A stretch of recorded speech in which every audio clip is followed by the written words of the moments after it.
Bonjour, alors voici l'exercice qu'on voudrait traiter aujourd'hui. F est une fonction polynôme de degré 3. F étant une fonction polynôme, elle est donc dérivable sur son ensemble de définitions, c'est-à-dire sur R. Alors on va faire le calcul de la dérivée f'. Donc la dérivée f', la somme de la dérivée de chacun des termes, dérivée de x au cube, 3x au carré. Moins 1,5 fois x au carré. Pour dériver, on conserve la constante numérique et on multiplie par la dérivée de x au carré, qui est 2x.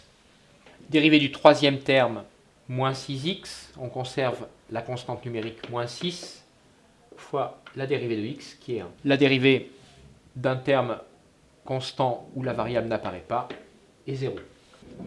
On obtient donc f' de x égale 3x au carré moins 3x moins 6.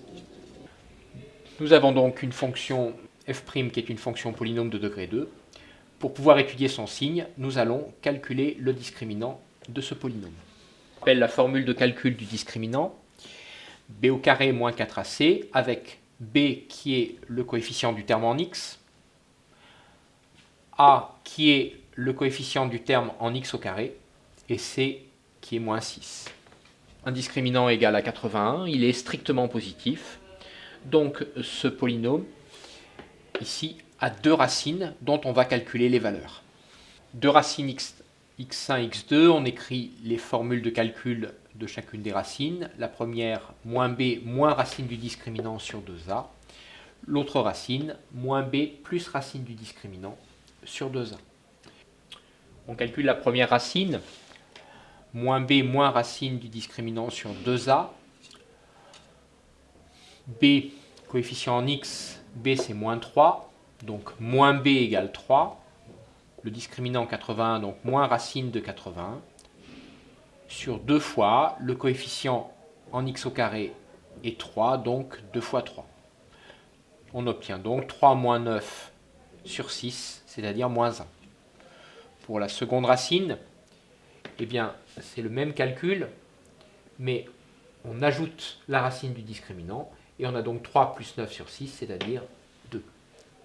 Deux racines, moins 1 et 2. Donc on va étudier le signe de la dérivée f' de x. On a un discriminant strictement positif. On a donc deux racines, et on sait que f' est du signe de a, sauf entre les deux racines, x1, x2.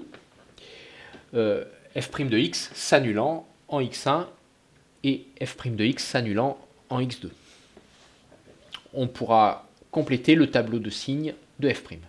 F' de x est donc du signe de a pour x strictement inférieur à moins 1, et f' de x est du signe de a pour x strictement supérieur à 2. F' de x s'annule pour x égale moins 1, et f' de x s'annule également pour x égale 2. Dans l'intervalle ouvert moins 1, 2, f' de x est du signe de moins 1. Et le coefficient du terme en x au carré, il est donc égal à 3, strictement positif. Donc on a ce tableau de signes qui est celui de f' de x. Donc maintenant que nous connaissons le signe de la dérivée, nous allons pouvoir construire le tableau de variation de f. Pour faire ce travail, il est très important de connaître le théorème suivant.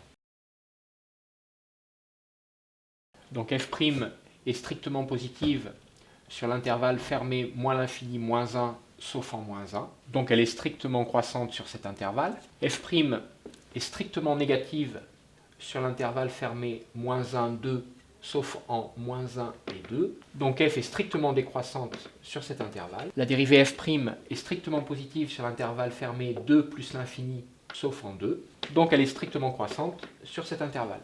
Il ne reste plus qu'à calculer les images par f de moins 1 et par f de 2. Donc on remplace x par moins 1 dans l'expression qui est celle de f de x, et on obtient f de moins 1 égale 8,5.